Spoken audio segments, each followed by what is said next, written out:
Hello everyone, कैसे हैं आप सब। माय नेम इज़ शिफ़ात अहमद, आपकी बायोलॉजी मेंटर। इससे पहले वाले क्लास में जो हम लोग ने पढ़ा था वो था पूरा टिश्यू, ठीक है। तो अगर आप ये वाला क्लास कर रहे हो तो आपको ये होना चाहिए कि आप पहले वाला क्लास अच्छे से करके आओ, ठीक है, क्योंकि ये वाले क्लास में जो आगे का चीज़ें हम लोग पढ़ेंगे। हाँ, तो अभी तक हम लोग ने क्या पढ़ा है, हम लोग ने टिश्यू पूरा कंप्लीट तो नहीं किया है, मतलब कुछ सेशन ऑफ टिश्यू पढ़ लिया है, ठीक है। तो टिश्यू में हम लोगों ने मेरिस्टेमेटिक टिश्यू पढ़ा था। मेरिस्टेमेटिक टिश्यू में एपिकल मेरिस्टेमेन, इंटरकैलरी मेरिस्टेमेन और लैटरल मेरिस्टेमेन। मेरिस्टेमेटिक टिश्यू कौन सा टिश्यू था जो डिवाइडिंग कर सकता है, मतलब जो डिवाइड करने के लिए रिस्पॉन्सिबल है। और वो मेरिस्टेमेटिक टिश्यू जो बहुत बार डिवाइड कर चुके हैं और थक चुके हैं, वो अपना कैटेगरी चेंज कर लेते हैं। चेंज करने के बाद वो बन जाते हैं परमानेंट टिश्यू, ठीक है। तो आज जो हम लोग पढ़ने जा रहे हैं वो है परमानेंट टिश्यू, एकदम डिटेल में, ठीक है। तो स्टार्ट करते हैं। परमानेंट टिश्यू जैसे मैंने बताया था कि ये एक ऐसे सेल्स होते हैं, इसमें जितने भी सेल है अब ये डिवाइड नहीं करेंगे, ये प्लांट को सपोर्ट देने में हेल्प करेंगे और प्लांट का स्ट्रक्चर बनाने में हेल्प करेंगे, ठीक है। तो डेफिनेशन पे आते हैं, the tissue in a plant body which have lost the power of division is called permanent tissue. तो डेफिनेशन से क्या पता चला कि वो टिश्यू जिसके पास कोई पावर नहीं है कि हमको डिवाइड करना है, उसको हम लोग परमानेंट टिश्यू बोलते हैं। परमानेंट टिश्यू मतलब बहुत सारे कैटेगरी का होता है। इससे पहले वाले क्लास में मैंने बताया था कि परमानेंट टिश्यू दो टाइप के होते हैं, सिंपल परमानेंट टिश्यू और complex permanent tissue. Simple permanent tissue में 3 टाइप ऑफ सेल्स आते थे, कौन कौन से, पैरेन्काइमा, कोलेनकाइमा एंड स्केलेनकाइमा। और कॉम्प्लेक्स परमानेंट टिश्यू मतलब एक से ज़्यादा लेयर जिसमें लगा होता है, उसमें 2 टाइप ऑफ टिश्यू आते थे, जाइलम एंड फ्लोएम। तो कैरेक्टरिस्टिक देखते हैं परमानेंट टिश्यू में कैसे कैसे टाइप ऑफ सेल्स प्रेजेंट होते हैं। सबसे पहला, intercellular space may be present in between the cell. यहाँ पे मे क्यों लिखा गया है, क्योंकि पैरेन्काइमा, कोलेनकाइमा, स्केलेनकाइमा किसी किसी में इंटरसेलुलर स्पेस होता है और किसी किसी में इंटरसेलुलर स्पेस नहीं होता है, ठीक है।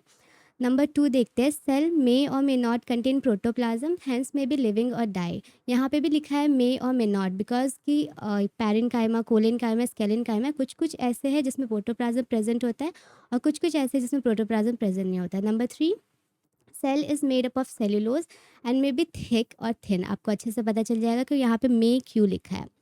Cell are matured and have no power of division, vacuoles are present.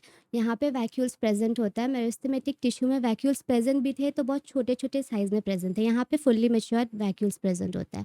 तो कौन कौन से टाइप हम लोग पढ़ने जा रहे हैं, सबसे पहला जो है वो है सिंपल परमानेंट टिश्यू, जिसमें पैरेन्काइमा, कोलेनकाइमा और स्केलेनकाइमा आता है। फिर उसके बाद कॉम्प्लेक्स परमानेंट टिश्यू जिसमें जाइलम और फ्लोएम आता है।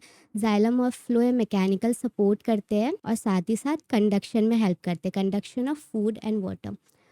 तो एक एक को अच्छे से पढ़ना स्टार्ट करते हैं, ठीक है। सबसे पहला आया simple permanent tissue. Simple permanent tissue, यहाँ पे सिंपल क्यों लिखा गया है, क्योंकि यहाँ पे जो टिश्यू है वहाँ पे जो सेल लगे रहते हैं बस एक लेयर में प्रेजेंट होते हैं, इसलिए यहाँ पे इसको सिंपल परमानेंट टिश्यू बोला जाता है, ठीक है।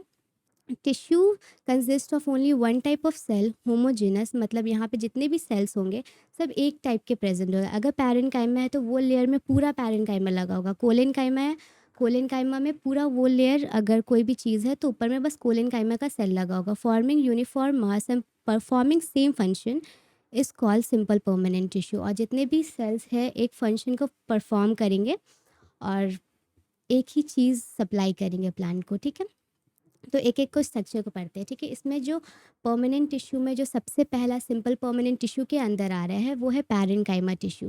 पैरेन्काइमा टिश्यू मोस्टली हमने आपको बताया था कि ये सबसे ज़्यादा अबंडेड होता है। सबसे ज़्यादा अबंडेड मतलब कि प्लांट में मोस्ट ऑफ द पार्ट आपको पैरेन्काइमा टिश्यू दिखेंगे, चाहे वो एपिडर्मिस हो। एपिडर्मिस मतलब अगर हम स्टेम को काटें, उसका आउटर लेयर जो था उसको हम लोग एपिडर्मिस के नाम से जान रहे थे, वो पैरेन्काइमा टिश्यू से मिलके बनता है। और इवन चाहे रूट हो, स्टेम हो, सबका ट्रांसफर सेक्शन में आउटर लेयर जो होता है वो पैरेन्काइमा टिश्यू का होता है। इसलिए बोला जाता है क्या है कि पैरेन्काइमा टिश्यू सबसे ज़्यादा अबंडेड है प्लांट में। डेफिनेशन देखते हैं, simple permanent tissue with thin wall living cell are called parenchyma tissue. यहाँ पे थिन वॉल क्यों लिखा गया, एक डायग्राम बनाते हैं, ठीक है। ये सेल है पैरेन्काइमा टिश्यू का, इधर न्यूक्लियस है और साथ ही साथ इसमें जो सेल वॉल प्रेजेंट होता है वो बहुत पतला होता है। और पतला होता है तो इसको हम लोग क्या बोलते हैं, ये प्राइमरी सेल वॉल है। हम लोग सेल चैप्टर में बहुत अच्छे से पढ़े थे कि प्राइमरी सेल वॉल और सेकेंडरी सेल वॉल क्या होता है, वो किस में प्रेजेंट होते हैं। Primary cell wall parenchyma tissue में प्रेजेंट होते हैं, ये बहुत पतला होता है, ठीक है। कैरेक्टरिस्टिक देखते हैं पैरेन्काइमा सेल कैसे लाई करते हैं एक प्लांट में। तो सबसे पहला कैरेक्टरिस्टिक है, cells are oval to round in shape and with intercellular space. यहाँ पे जितने सेल अरेंज होंगे ना सब में कुछ ना कुछ इंटरसेलुलर स्पेस प्रेजेंट होगा, मतलब बीच में जो मैट्रिक्स होता है सेल के बीच में जो ग्लूइंग करता है यहाँ पे प्रेजेंट होता है, ठीक है।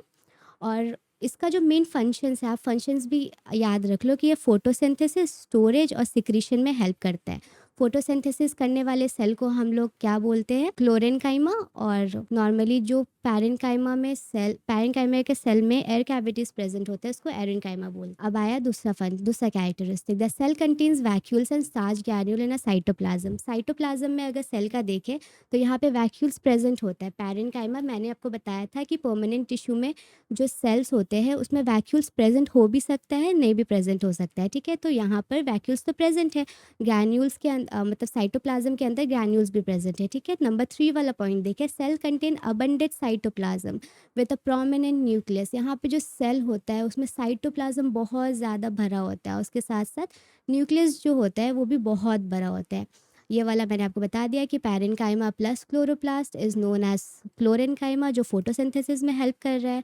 Parenchyma plus air cavities is known as aerenchyma, जो क्या करने में काम कर रहा है, ये फ्लोटिंग में हेल्प करता है, चाहे वो लोटस हो या फिर कोई भी ऐसा प्लांट जो पानी में फ्लोट करने के लिए कैपेबल है, उसमें एयर कैविटीज़ होते हैं। और वैसे काइंड ऑफ पैरेन्काइमा को हम लोग एरेन्काइमा के नाम से जानते हैं। डिस्ट्रीब्यूशन देखते हैं कि ये कहाँ कहाँ प्रेजेंट होता है। डिस्ट्रीब्यूशन के लिए एक छोटा सा डायग्राम बनाते हैं, फिर उसके बाद अच्छे से पूरा डिस्ट्रीब्यूशन समझ आएगा। ये ट्रांसवर्स सेक्शन है सनफ्लावर स्टेम का, आउटर लेयर एपिडर्मिस का, फिर बीच में पिथ आ गया, यहाँ पे जाइलम फ्लोएम करके अरेंज है, जाइलम फ्लोएम, जाइलम फ्लोएम, ठीक है। फिर उसके बाद यहाँ पे एंडोडर्मिस और यहाँ पे कॉर्टेक्स का रीजन होता है, ठीक है। ये एपिडर्मिस, ये वाला एरिया कॉर्टेक्स बोलते हैं हम लोग। यहाँ पे जाइलम एंड फ्लोएम है, और साथ ही साथ यहाँ पे जो अंदर वाले सेल्स होते हैं उसको हम लोग हाइपोडर्मिस के नाम से जानते हैं। ये रफ स्ट्रक्चर है, आपको इससे पहले वाले क्लास में अच्छे से बताए थे कि ये स्ट्रक्चर एक्चुअल में कहाँ लाई करता है। अभी रफ सा डायग्राम में देख लीजिए कि पैरेन्काइमा टिश्यू एक्चुअल में कहाँ कहाँ प्रेजेंट होता है। तो present in the cortex, cortex वाले रीजन में प्रेजेंट है, और ये पिथ वाले रीजन में प्रेजेंट होता है। मेडुलरी रेज मतलब जाइलम और फ्लोएम जो लाइन में अरेंज होता है ना, वो लाइन को हम लोग मेडुलरी रेज बोलते हैं।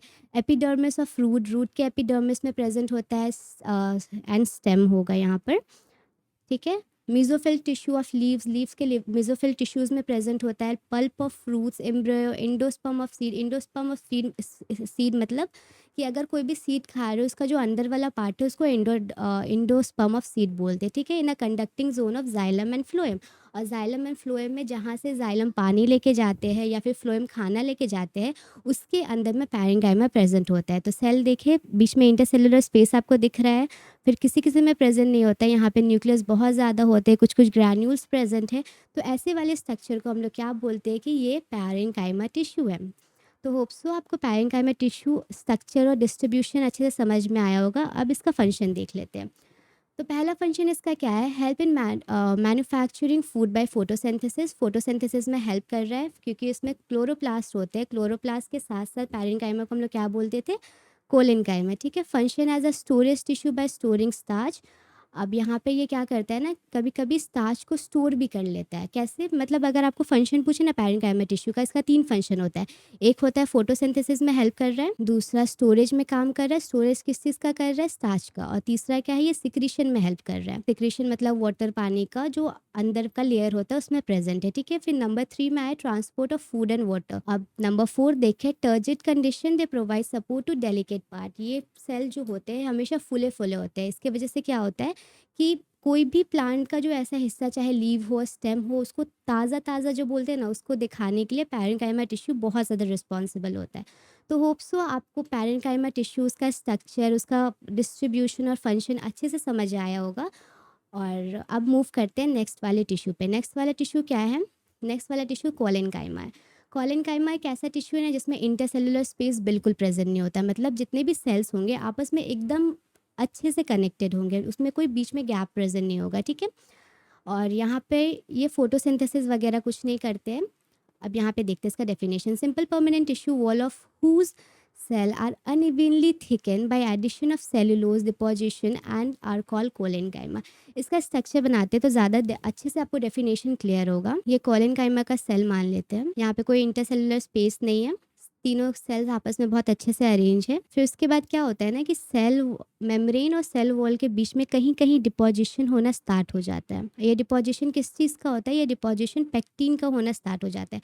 तो बोला क्या जाता है कि सेल वॉल के साथ साथ इसका सेल वॉल तो सेलुलोज से मिलके बना ही है और साथ ही साथ इसमें पेक्टिन भी प्रेजेंट है। ठीक है, तो इसका ये कैरेक्टरिस्टिक है, इसका सेल वॉल ऐसा में प्रेजेंट होता है। कैरेक्टरिस्टिक देखें, the intercellular space not present, the cell contain chloroplast and appear to be polygonal in cross section. इसका कैसा स्ट्रक्चर है? पॉलीगोनल शेप में आपको नज़र आ रहा है, मतलब ये कोई स्फेरिकल शेप में नहीं है, इसका कोई स्ट्रक्चर है। यहाँ पे हेक्सागोन है ना, तो पॉलीगोनल इसलिए बोला गया है इसको। अब इसका डिस्ट्रीब्यूशन पर आते हैं। Distribution present below the epidermis of dicot stem. Dicot और मोनोकॉट आप लोग हायर क्लास में जाओगे तो अच्छे से पढ़ोगे, लेकिन एक ओवरव्यू अगर ले, डाइकॉट और मोनोकॉट क्या होता है। अगर कोई भी सीड अगर आप खा रहे हो तो अगर वो सीड का 2 पार्ट है ना तो उसको डाइकॉट बोलते हैं, अगर वो सीड का बस 1 पार्ट है उसको मोनोकॉट बोलते हैं। जैसे कि चना को अगर आप तोड़ोगे तो वहाँ पे 2 पार्ट आपको नज़र आएगा, 2 चना के दाने नज़र आएंगे, वो डाइकॉट है। ठीक है, और कुछ कुछ ऐसे सीड्स होते हैं जहाँ पे बस एक ही चीज़ प्रेजेंट होता है, बस सिंगल स्ट्रक्चर प्रेजेंट होता है, वो मोनोकॉट होता है। तो कहाँ पे प्रेजेंट है कोलेनकाइमा? पहला तो एपिडर्मिस जो आउटर लेयर होता है डाइकॉट स्टेम का, and also in a stalk of flowers, flower के स्टॉक में प्रेजेंट है, that is pedicel and stalk of leaves, that is known as petioles leave blade. Petioles और लीव ब्लेड क्या होता है? अगर ये लीव है, लीव का ये वाला स्ट्रक्चर को हम लोग पेटियोल के नाम से जानते हैं, और ये जो पूरा स्ट्रक्चर है लीफ का, इसको लीफ ब्लेड के नाम से जानते हैं। ठीक है, यहाँ कोलेनकाइमा सेल का डिस्ट्रीब्यूशन सबसे ज़्यादा होता है।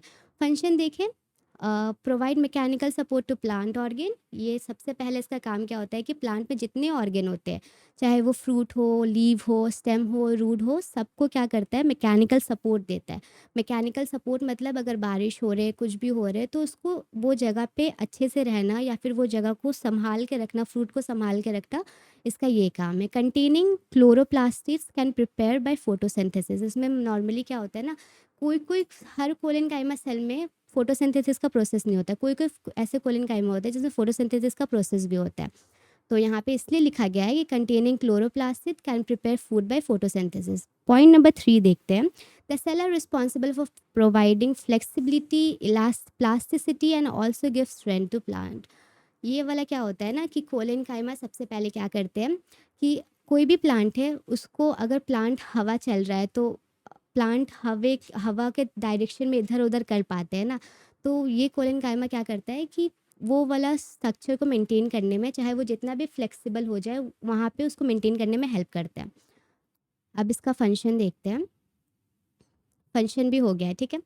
तो होप सबको कोलेनकाइमा भी अच्छे से समझ आया होगा। कोलेनकाइमा कहाँ पे प्रेजेंट होता है, उसका फंक्शन क्या होता है, इसका स्ट्रक्चर क्या होता है, इसमें इंटरसेलुलर स्पेस प्रेजेंट है या नहीं प्रेजेंट है, और वो हम लोग के लिए कैसे इंपॉर्टेंट है। ठीक है, अब स्टार्ट करते हैं स्केलेनकाइमा। तो स्टार्टिंग में परमानेंट टिश्यू में हम लोग ने देखा था, परमानेंट टिश्यू लिविंग भी होते हैं, मतलब उसमें प्रोटोप्लाज्म प्रेजेंट हो भी सकता है, नहीं भी प्रेजेंट हो सकता है। इसका मतलब क्या, कोलेनकाइमा और पैरेन्काइमा जो थे वो दोनों लिविंग थे, मतलब वहाँ पे प्रोटोप्लाज्म प्रेजेंट था। लेकिन जो स्क्लेरेनकाइमा, इसमें प्रोटोप्लाज्म प्रेजेंट नहीं होता है, इसलिए इसको बोलते हैं कि ये डेड होता है। ठीक है, तो स्क्लेरेनकाइमा का सबसे पहले डेफिनेशन देखते हैं। सिंपल परमानेंट टिश्यू है ये, whose cell contains thick, uniform, hard, lignified wall and are dead in nature is called sclerenchyma. Sclerenchyma सबसे पहले तो ये डेथ होता है। डेथ होने के कारण ये क्या करता है ना, सबसे ज़्यादा इसका क्या काम है कि अगर पानी नीचे से ऊपर जा रहा है या फिर फूड ऊपर से पूरे प्लांट पे जा रहा है, तो जाइलम और फ्लोएम को स्ट्रेंथ प्रोवाइड करना स्क्लेरेनकाइमा का काम है। और स्क्लेरेनकाइमा का स्ट्रक्चर देखें तो स्क्लेरेनकाइमा सबसे पहले तो मरे हुए होते हैं, और साथ ही साथ इसमें जो डिपोजिशन होता है सेल वॉल में, वो लेग्निन का डिपोजिशन होता है। और लेग्निन का डिपोजिशन हो रहा है, इसलिए इसको क्या बोलते हैं कि इसमें जो वॉल्स प्रेजेंट है वो लेग्निफाइड वॉल, और साथ ही साथ इसका वॉल बहुत स्मूथ होता है, इसलिए 2 कंडीशन की वजह से इसको क्या बोलते हैं कि इसका लेग्निफाइड वॉल्स है। ओके, कैरेक्टरिस्टिक देखते हैं। The cell comprise of 2 types of cells, sclerenchyma fibres और स्क्लेराइड जिसको हम लोग स्टोन सेल भी बोलते हैं। तो इससे क्या पता चला है कि जो स्क्लेरेनकाइमा है वो 2 टाइप के होते हैं। एक फाइबर में प्रेज़ेंट होता है और दूसरा जो है वो स्क्लेराइड्स होते हैं। ये दोनों का स्ट्रक्चर हम लोग अच्छे से पढ़ेंगे।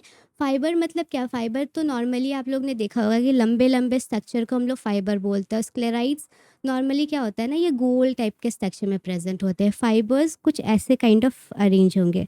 एक फाइबर, फिर उसके साथ दूसरा फाइबर, फिर ऐसे, ठीक है? और फाइबर के बीच में थोड़े-थोड़े छेद होंगे और वो छेद को हम लोग पित्त के नाम से जानते हैं, ठीक है? अब यहाँ पे जैसे मैंने बताया था कि ये वाटर और फूड का कंडक्शन में हेल्प करता है। अगर नीचे से वाटर आ रहा है, तो वाटर ये छेद से बाहर भी निकल सकता है या फिर इससे अंदर जाएगा। फिर उसके बाद यहाँ पे बहुत सारे सेल्स ऐसे करके अरेंज रहते हैं। तो यहाँ पर जो वाटर का ट्रांसपोर्ट है, वो सीधा-सीधा तो नहीं हो रहा है, ये इधर-उधर जाकर हो रहा है। तो यहाँ पर हम नहीं बोलेंगे कि एंड टू एंड कंडक्शन हो रहा है। फाइबर तो कंडक्शन करने में हेल्प करता है, लेकिन एंड टू एंड कंडक्शन नहीं कर रहा है।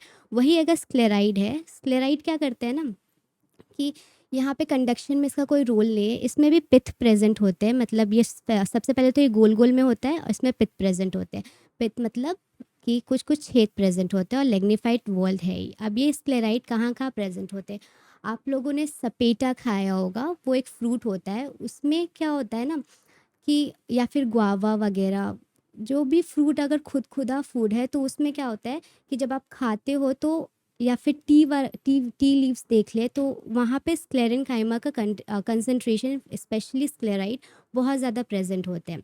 तो वो वाले स्ट्रक्चर को हम लोग स्क्लेराइड बोलते हैं और वहाँ अच्छे से प्रेज़ेंट होते हैं, ठीक है? आप हायर क्लास में इसके बारे में और पढ़ रहोगे, लेकिन अभी आप याद रखो कि स्क्लेराइड जो है वो ऐसे फ्रूट में प्रेज़ेंट होते हैं जिसको खाने में माउथ पे कुछ खुदखुदा लगता है ना, उसको बोलते हैं, ठीक है? और फाइबर्स कंडक्शन में हेल्प करते हैं। अब आया स्क्लेरेनकाइमा फाइबर, एक बार अच्छे से पढ़ लेते हैं। Simple permanent tissue whose cells contain thick uniform hard magnified walls and are dead in nature are called sclerenchyma.